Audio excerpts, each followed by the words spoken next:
Hi everyone. Today's video is about 5 golden rules one needs to follow as an investor or as a beginner investor. 5 golden rules, what are they? If you're passing out of your college, if you just started working, or if you have been working for just few years, if you're in your 20s or early 30s, this video is for you. Because these are the 5 golden rules you need to remember. And the first one is start investing in your 20s, preferably the best way, at least 30s, right? And investing in appreciating assets like equities. Now, here is why you need to start investing in appreciating assets like equities in your 20s, preferably. Look at this chart, right? This is a chart prepared from Federal Reserve Bank of St. Louis. That's a source. Now, it assumes an 8% interest rates compounded annually. Suppose there are two investors, investor 1 and investor 2. Investor 1 starts at an age of 25. Typically, that's when we start working. Sets aside just $5,000 a year for 10 years in a row. This just $5,000 a year for 10 years. So between 25 to 35, she puts $5,000 a year into the equities, which can compound at 8%, like S&P 500, for example. And she stops investing after that age of 34, right? She put it for 10 years, 25 to 34, and then she stops investing. So altogether, she put a capital of 50K, right? Now, the second investor, he starts investing at an age of 35, right? Look at the difference here. He starts at an age of 35 when the first investor, when she stopped putting money more into the markets, more into the equities. The investor 2 started investing at a late stage, like 35. This is the problem, which why you should start in your 20s or preferably early 30s and not like mid 30s. Not that all is lost if you do that, but the reason for why to start early is what I'm trying to bring out here. So if the investor 2 starts at 35, the pain point is you need to invest, and if the investor 2 invests $5,000 each year for the next 30 years in a row until reaching 65. Now the investor 2 is investing for 30 years, $5,000, same $5,000 every year, consistently for next 30 years, right? Now, where will they end up? The surprising factor, if they're compounding, assuming the compounding is at the same rate, like 8%, the first investor's money is compounding still for the rest of the period. The second investor started 35 and is compounding for 30 years, right? So the investor 1 is compounding for 40 years, this investor 2 is compounding for just 30 years. Now look at the difference. Investor 1 ends up with 780K, 787 to be precise, $787,180 at the age of 65.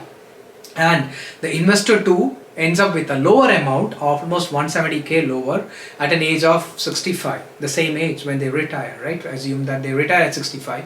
The second investor, in spite of putting $5,000 extra for 20 years, 20-year period, the investor 2 invested 5K extra, like, almost 100K the investor 2 has put extra in the markets, and ended up being lesser than the investor 1. The investor 1, all she did was started early, like at the age of 25, and still ended up, and she did not put as much as the investor 2 in the market, right?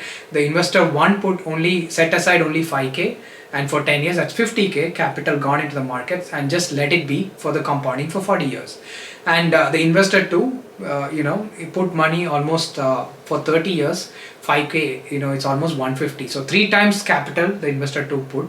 For 20 extra years the investor 2 put the money in the markets. In spite of that, reaching at the milestone level, reaching by 170K lesser, an amount of 170K lesser at the age of 65. Now this clearly indicates why you should start investing early, because the power of compounding works better with the time. It's a phenomenon of a time concept.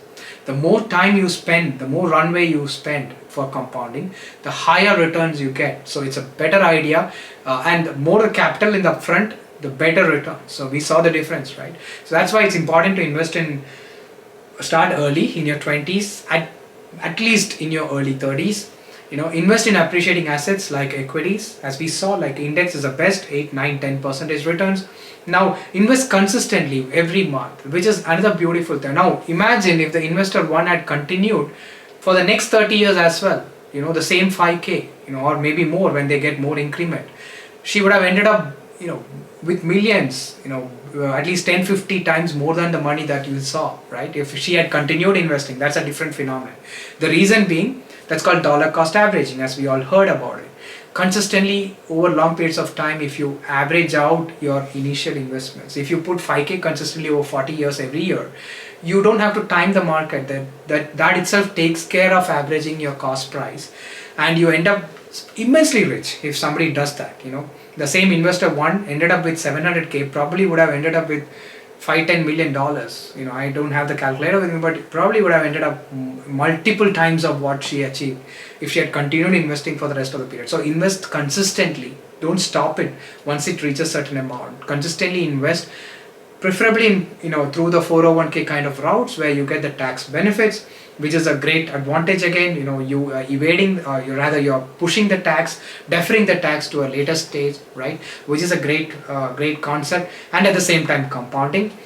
And having a long-term mindset, it helps develop patience and courage to hold equities through volatility. So whenever there is, equities are volatile in nature. So when the volatility occurs, you can stay invested, through the volatile, turbulent times, up and down, because you're investing same amount consistently over long periods of time. So maintain the consistency, and having a long-term picture with patience helps. So never liquidate the portfolio, no matter what. When there is a market crash, do not stop investing, continue investing, because as Charlie Munger said, right, the first rule of compounding is to never interrupt it unnecessarily. So do not interrupt the compounding engine unnecessarily. That is the most important takeaway from this video. Start early, consistently invest, and invest in equities, kind of appreciating assets like equities, which are proven to be great in great markets, not in every market, not in every country, which are great historical records. You should invest in such kind of countries, and having a long-term mindset helps. With patience, one can build immense wealth, and do not interrupt the compounding engine. Thanks for staying with me. Signing off, Sandeep.